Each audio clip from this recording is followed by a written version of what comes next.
안녕하세요. 오늘은 2월 3일 입춘입니다. 24절기 중에 하나인데요. 아까 진료하다 보니까 환자분께서 하시는 말씀이 원장님, 이 절기가 이름값을 하네요. 이런 말씀을 하시더라고요. 그래서 우리가 이런 선조들이 이런 음력을 이용해서 절기를 이용해서 입춘이라고 들어가셔요 하는 것도 다 의미가 있다. 이 시간 속에서 굳이 어느 시점을 정해서 그 날짜를 정해서 그런 절기를 붙인다는 것은 뭔가의 어떤 큰 변화의 흐름 속에서 하나의 큰 전환점이 아닌가라는 생각을 합니다. 많이 추웠는데요. 제가 볼 때는 이번 겨울이 이렇게 춥고 눈도 많이 내리고 하기 때문에 코로나도 이제 잠잠해지지 않을까. 그리고 뭐 변이 바이러스가 또 발견이 된다라고 하지만은 이것은 바이러스, 코로나, 뭐 우한 이런 거에 남아공 이런 데 포커스를 둘 게 아니다.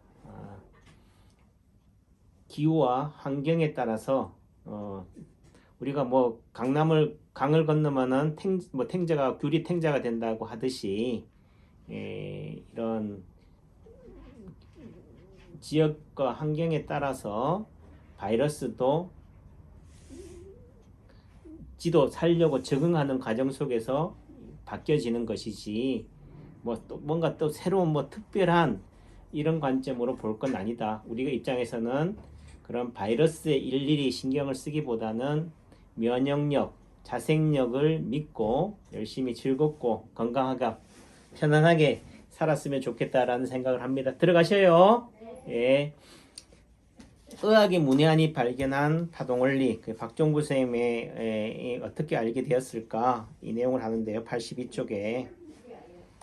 그래요. 저는 뭐 박종부 선생님이 발견한 이 파동원리 때문에 저는 출가를 했어요. 뭐 그분 입장에서는 행잡밖에 안 했다라고 할지 모르지만은 5년 동안 뭐한 얘기로 저는 모든 것을 다 바쳤다. 제가 할 수 있는 한 모든 것을 다 했다. 더 이상 할 수 있는 게 없어서 또 내지는 말대로 돈으로도 시간으로도 이런 걸로도 더 이상 그게 안 된다라고 한다면은 포기해야 된다. 또 화산해야겠다. 또 내지는 더 이상 가르침을 받는다고 해서 얻어질 수 없다라는 차원에서 저는 또 내지는 이 세상이 인간이 악하다라고 하는 파동원리에서 말하는 오작동 용을 쓰는데 어떻든 그 내 삶의 출발이 바뀌어지지 않는데 욕심으로 탐욕으로 가득 찬 내 인생을 그걸 버릴 수가 없다라고 한다면은 그냥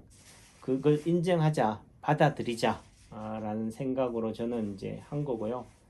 다만 이제 이 박종구 쌤이 가지고 있는 어떤 지식, 지혜의 관점에서 우리가 분명히 구분해야 된다. 그분이 가지고 있는 이뤄낸 업적은 충분히 받아들이자. 또 내지는 그분이 가지고 있는 성격, 또 내지는 뭐 금전, 또는 뭐 인격, 뭐 이런 부분들은 또 구분하더라도 그렇다고 해서 그것 때문에 모든 것들의 그분의 업적을 다 폄하할 일은 없다라는 생각을 해요.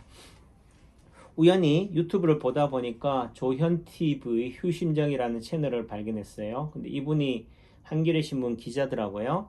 근데 여기 보면은 정보에 보니까 인상적이고 제가 생각하는 관점과 같아서 제가 구독도 하고 또 여러분들한테도 해야겠다. 제가 뭐한 얘기로 인체파동원리를 고집하고 박종구 선생님을 그래도 그나마 우리가 말씀대로 제가 자꾸 이렇게 언급하는 이유는 뭐냐? 읽어볼게요. 삶에서 필요한 것은 지식이 아니라 지혜다. 이제 지식은 검색만 하면 언제든지 얻을 수 있다. 문제는 동서고금의 지혜를 간직한 박물관과 다름없는 인물들이 하나 둘씩 사라지고 있다. 휴심정은 그 선지자들과 만나는 곳이다.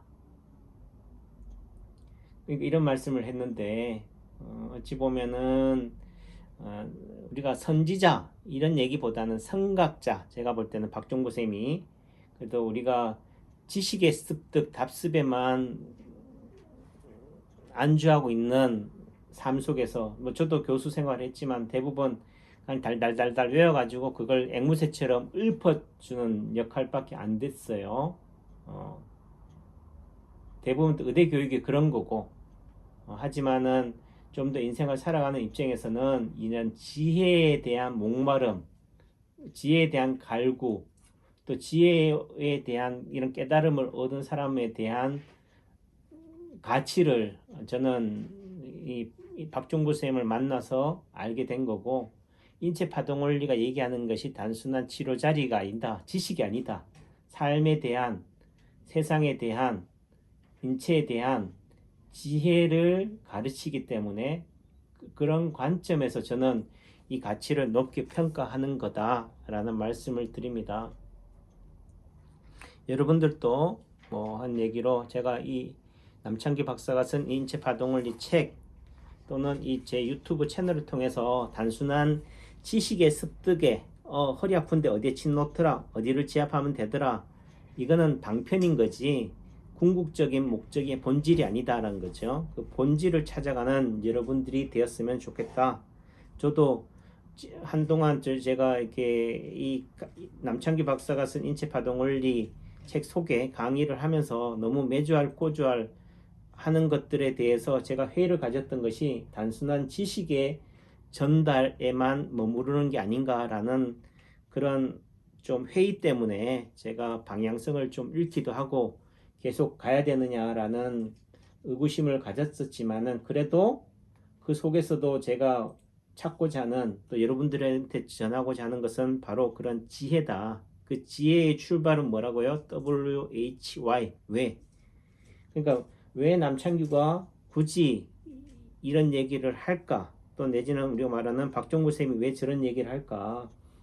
제 채널에 보시면은 재생 목록에 가시면요, 저도 이제 재생 목록 어떻게 사용하는지를 알았기 때문에 그렇게 하고 있는데 거기 보면은 남창규 박사가 쓴 인체 파동 원리 책 소개 강의에 대한 내용들을 그걸 챕터로 나눠서 계속 하잖아요. 그걸 연속해서 보셔도 되고 또 내지는 제가 살아가면서 또 이런 유튜브를 보면서 좀 감명 깊은 내용들을 재생 목록에서 추천 동영상을 올린 것들이 있어요. 제가 아까 또 그 코로나 시대에서 한의사로서 느끼는 소외에 대해서도 제가 올렸었는데 마치 우리가 어떤 사람에 대해서 예를 들어 서민 교수 인터뷰를 하면 서민 교수의 그런 말을 하고자 하는 진의를 받아들이면 되는데 세상 사람들은 뭘 하냐면은 그냥 프레임을 씌워버리는 거예요. 이 사람은 반 문재인이다 또는 반 박근혜다. 정치적으로 그냥 골가미를 씌워버리는 거죠.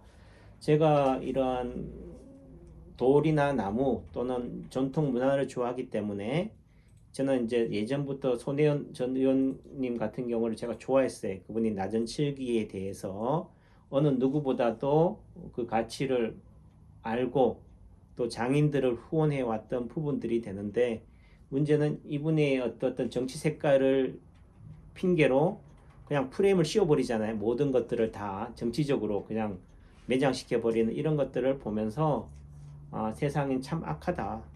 내지는 자기가 보고 싶은 것만 본다. 이런 부분들이 되는데 뭐 저는 정치적인 입장으로 따진다면 저는 보수예요. 하지만은 제가 유튜브 채널이 보수를 주장하기 위해서 이 얘기를 하는 게 아니다. 저는 인체 파동 원리를 얘기하고 자연을 얘기하기 위해서 또 내지는 코로나를 예를 든다면은 코로나 바이러스에만 매몰되는 현 상황에 대한 안타까움. 바이러스는 단순한 게 특별한 게 아니라 그냥 감기인데 독감인데 한약이 바라보는 것은 이런 바이러스 질병을 보는 것이 아니고 인체를 보는 거잖아요. 자연을 보고 자연에 순응하는 삶, 자연을 생로병사라고 한다면은 죽음조차도 받아들일 수 있는 삶, 또 내지는 죽음을 삶의 목적, 종착역으로 인정하는 삶을 살아간다는 거죠. 그런 측면에서 여러분들과 함께 소통하고 또 내지는 교감하는 그런 차원으로 제가 이 채널을 운영하는 거니까 그런 관점으로 보셔야 되는 것이 단순하게 뭐 치료자리 몇 개 안다, 활용한다는 것은 정말 빙산의 일각이다. 제가 이 유튜브를 운영하는 목적이 아니다라는 말씀을 드립니다. 그래요. 또 얘기가 길어져서 이 부분에서 일단락을 짓고 다음을 또 이어가도록 하겠습니다. 그래서 인체파동원리 또는 박정구 선생님이 항상 하는 얘기가 우리가 생각할 때면은 허리가 아프다. 그럼 허리 치료 자리는 무수히 많아요. 근데 그 무수히 많은 치료 자리들을 다 가르쳐 주면은 뭐가 돼요? 그냥 복잡하다. 이렇게 되는 거죠. 어렵다가 되는 거니까 우선 당장 뭐요? 눈에 보여지는 허리에 해당되는 허리가 제일 통증이라고 한다면 손발이나 팔다리에서 허리에 해당되는 대형 자리가 제2 통증 자리잖아요. 그럼 여러분들이 보여지는 예를 들면 손이라고 한다면 손에서 제2 통증 자리를 찾으시면 돼요. 그 자리를 찾아서 그 근처를 지압하거나 만져서 제일 아픈 부위 또는 그 주변에 생기는 점이나 흉터 상처를 치료점으로 잡아가듯이 그래서 천리길도 한 걸음부터다. 너무 욕심내지 마시고 또 대부분의 유튜브들이 그렇잖아요. 많은 얘기를 하는 게 아니잖아요. 한 가지만 가르쳐 주잖아요. 그 한 가지만을 제대로 이해하는 것만으로도 충분하다.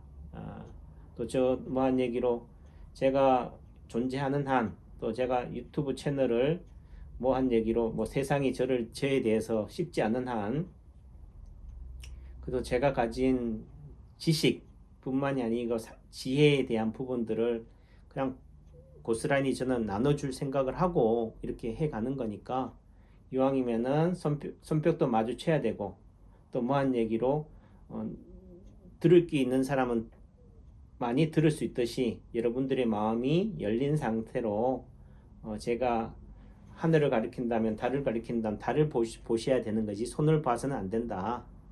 그런 차원에서 다시 원론적인 얘기를 드립니다. 그래서 뭐 지금 이 챕터 자체가 박종구 선생님을 언급하는 자리다 보니까 또 내지는 저도 어느 누구보다도 저는 뭐만 얘기로 박종구 선생님으로부터 상처를 많이 받았다. 또 내지는 우리가 말하는 그분이 저를 배신자라고 한다라고 한다면 저도 또한 그런 똑같은 감정이 아니겠어요? 작용의 반작용의 측면에서. 그럼에도 불구하고 제가 이 인체파동원리를 굳이 이 책을 썼다는 것 자체가 평생 꼬리표가 따라다니는 거잖아요. 그럼에도 불구하고 그 길을 걸어가는 것은 단순히 주변에서 걱정하듯이 뭐 박종부의 아류로만 머무르는 그런 개념이 아니라 그분이 가르쳤던 깨달았던 먼저 남이 깨닫지 못한 일을 먼저 깨달았던 성각에 대한 지혜에 대한 부분들을 우리가 배우고 익히자.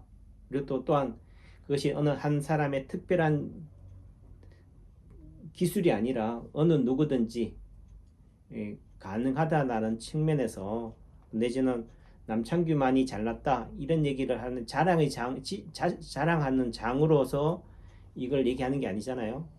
어찌 보면 저는 책을 내므로 인해서 충분히 다 공개했다라고 생각하지만은 뭐한 얘기로 남창규도 박정부 생을 5년 6년 동안 주야로 쫓아다니고 해서 낸 책이 겨우 나온 책이 그리고 또 10년이 지나서야 나온 책이 이 남창규 박사가 쓴 인체파동 원리책인데 여러분들은 뭐한 얘기로 만나지도 못하고 그분에 대해서 잘 알지도 못하는 상태에서 제가 책을 썼다고 해서 책을 읽었다고 해서 이게 여러분들의 지식이 다 될 수 있는 건 아니잖아요. 그런 차원에서 하나하나 제가 또 풀어나가는 것들이니까 여러분들도 여유를 가지고 조바심을 가지고 그렇게 한 발 한 발 해나가면 좋겠다라는 생각을 가집니다.